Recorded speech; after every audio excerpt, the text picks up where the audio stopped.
Hola a todos, mi nombre es Carolina Bernabé y me encuentro coordinando la revista del Código Civil y Comercial de la Ley Thomson Reuters. Para esta cuarta edición de la revista del año 2023, pensamos tratar el tema de las nuevas tecnologías frente al derecho, o más bien el derecho frente a estas nuevas tecnologías. Cuando hablamos de las nuevas tecnologías, por supuesto que no podemos dejar de hablar de lo que es Internet, y este videito se va a centralizar en esas tecnologías, en lo que es Internet. Internet y todas sus aristas, aquellas aristas conocidas y esas nuevas aristas que nos presentan nuevos desafíos. Bueno, voy a comenzar con la arista de Internet que es la más conocida, que es aquella en la cual el usuario es pasivo. ¿A qué voy con pasivo? Es el usuario sentado en una computadora haciendo una búsqueda en Internet.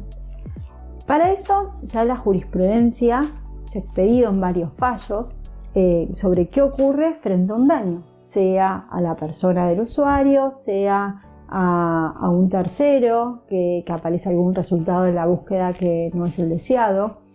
Y para esto tenemos el fallo Rodríguez María Belén de la Corte Suprema.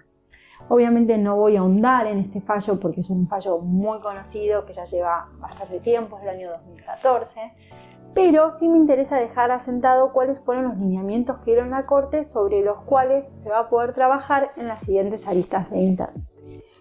¿Cuáles fueron estos parámetros? Bueno, lo que dijo la Corte es que los proveedores de servicios de Internet no son responsables frente a búsquedas, o sea, no tienen el deber de monitoreo previo de contenido de terceros.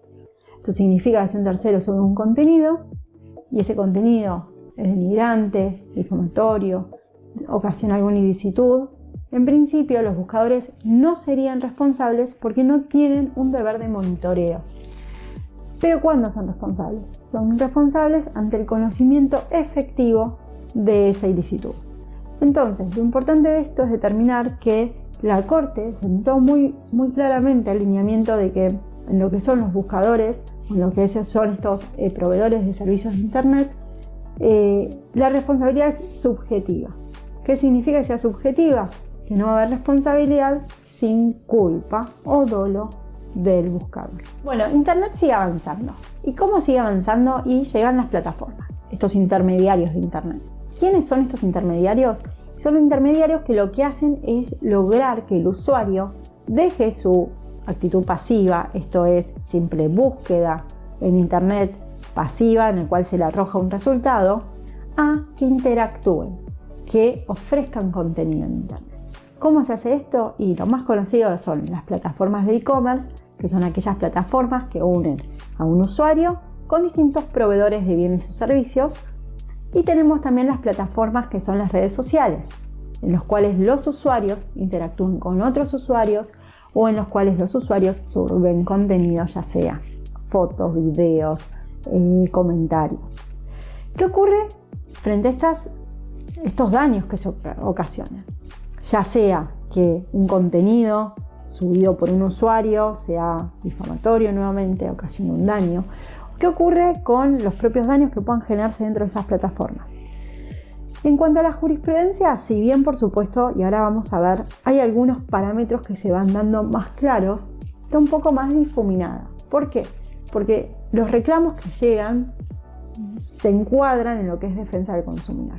Entonces tenemos tanto sanciones a nivel local que van para un lado o para otro, también se tienen las distintas impugnaciones de esas sanciones con la jurisprudencia que esto genera y por supuesto los reclamos de los consumidores frente a la justicia que pueden realizarse en cualquier parte de Argentina. Ahora bien, lo dicho no implica que no haya un lineamiento o ciertos parámetros claros sobre los cuales construir, porque esto sí existe, tanto a nivel internacional como a nivel local. A nivel internacional no puede dejar de mencionarse la directiva de la Unión Europea, que va sentando para todo lo que es la Unión Europea un parámetro claro de cómo tienen que manejarse en lo que son los proveedores de servicios de Internet.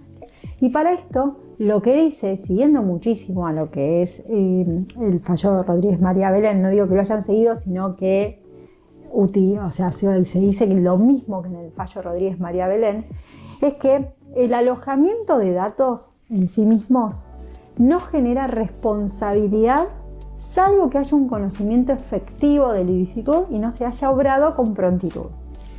¿Qué más? No hay un deber de supervisión, pero sí un deber de diligencia. ¿Esto qué significa? No es que tienen que supervisar todos los datos, pero sí obviamente en su tarea de intermediarios ser diligentes. Y la prestación, esto siempre se hace de esta manera cuando la prestación del servicio fue neutra. Y acá sí es muy importante entrar en este concepto de prestación neutra, porque la prestación neutra se diferencia de lo que es el rol activo.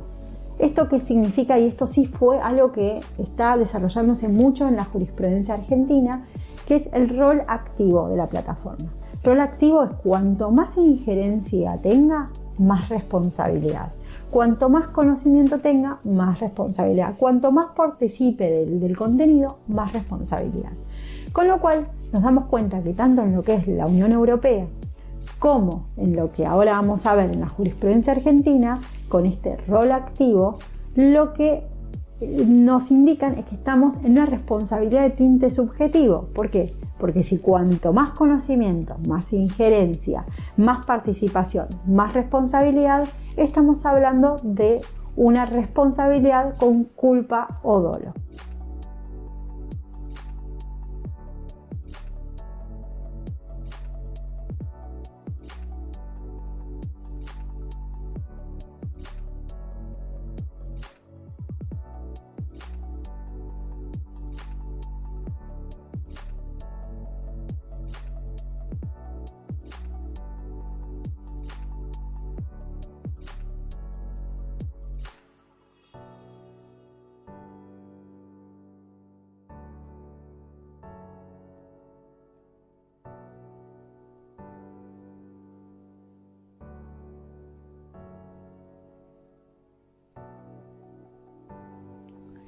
El siguiente paso es la Web 3.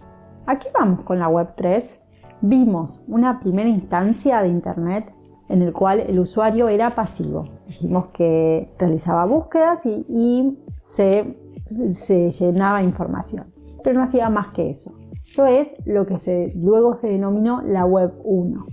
Pues tenemos un avance, que también lo vimos, con la intermediación, con estas plataformas que permiten que los usuarios interactúen entre ellos, provean de contenido Internet y también participen activamente, tengan un rol mucho más activo. Y acá tenemos la Web 2. Y la Web 3 es un proyecto de descentralización que lo que busca es, apoyándose en blockchain y en la confianza que otorga blockchain, dejar que las decisiones las tome la comunidad de usuarios. Ahora bien, yo me pregunto, ¿qué va a ocurrir cuando alguna decisión que tomen esta comunidad de usuarios pueda afectar a otro o afecte a otro? ¿Ese usuario afectado va a tener legitimación activa para ir contra que toda la comunidad en forma pasiva, que esa comunidad sea los legitimados pasivos? ¿Va a ser posible? ¿Cómo va a funcionar los presupuestos de la responsabilidad en este caso? ¿Seguirá una responsabilidad subjetiva, una responsabilidad subjetiva? La verdad que quiero dejar asentadas estas dudas, en tanto todavía no hay jurisprudencia al respecto y es un tema que se está desarrollando, pero que se viene y va a ser un gran desafío para el derecho. Y el último tema que quiero tratar es también un tema que está relacionado con Internet, porque sin Internet sería imposible, que es inteligencia artificial. Aquí vamos con la inteligencia artificial, esto que ya existe en películas desde hace un gran tiempo, pero hoy es realidad. La inteligencia artificial son procesadores, software, que básicamente lo que intentan es imitar el análisis cognitivo humano y aprender. Esa es la diferencia de todo lo que vimos al principio con la Web 1, Web 2, Web 3. Acá tenemos máquinas que no solamente tienen información y procesan información, sino que además aprenden. ¿Aprenden a través de qué? De datos. Por eso fue esencial Internet, porque gracias a Internet se recopilan un montón de datos de forma diaria y constante.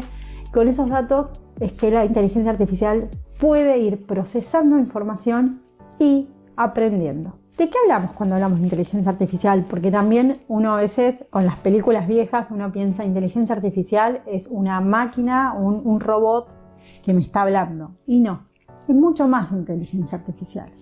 Por supuesto que existen aquellos robots que tratan de imitar a los humanos, pero cuando hablamos de inteligencia artificial estamos hablando de autos que se manejan solos, de casas que hoy se encuentran manejadas a distancia a través de lavarropas, de heladeras con inteligencia artificial.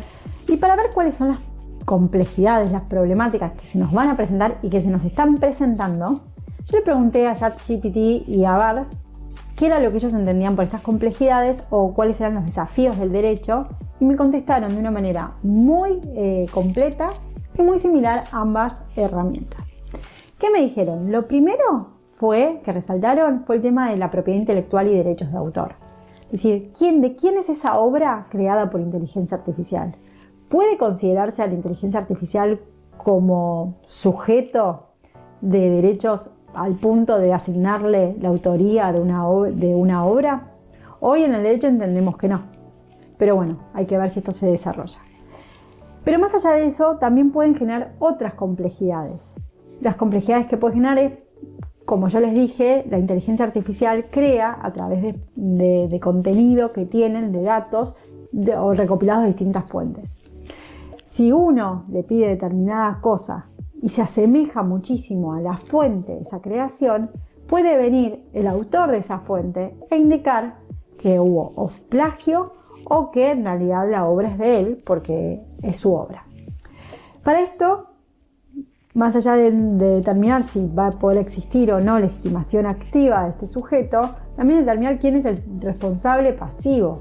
Si es el desarrollador de la inteligencia artificial, si es el que la administra, si es el usuario que solicitó esa obra, o si incluso es la propia inteligencia artificial. Nuevamente, esto último, al no ser sujeto hoy por hoy de derechos ni obligaciones, no sería posible, pero no debe descartarse. Y unido al anterior, también está el tema de la responsabilidad legal frente a daños ocasionados utilizando la inteligencia artificial. Pensemos, para hacernos más fácil la visualización de este desafío, en los autos que se manejan solos. El auto va solo, no lo maneja nadie y choca. Frente al daño del tercero, ¿quién va a ser responsable? ¿El dueño del auto? ¿El desarrollador? ¿El proveedor del vehículo? Nadie, la inteligencia artificial. Y frente a los daños que se puede ocasionar al propio usuario de ese auto, al dueño del auto, nadie responde. Nuevamente responderá el desarrollador. La realidad es que, por supuesto, hay que analizar caso por caso y ver todas las aristas de ese caso, si la inteligencia artificial estaba funcionando bien o no, y una serie de aspectos, pero sin duda nos va a presentar un gran desafío. Otro de los aspectos problemáticos de la inteligencia artificial, y que capaz es metajurídico, se refiere al sesgo y a la ética de la inteligencia artificial. Como yo les dije, la inteligencia artificial aprende a través de datos y esos datos son incluidos por humanos.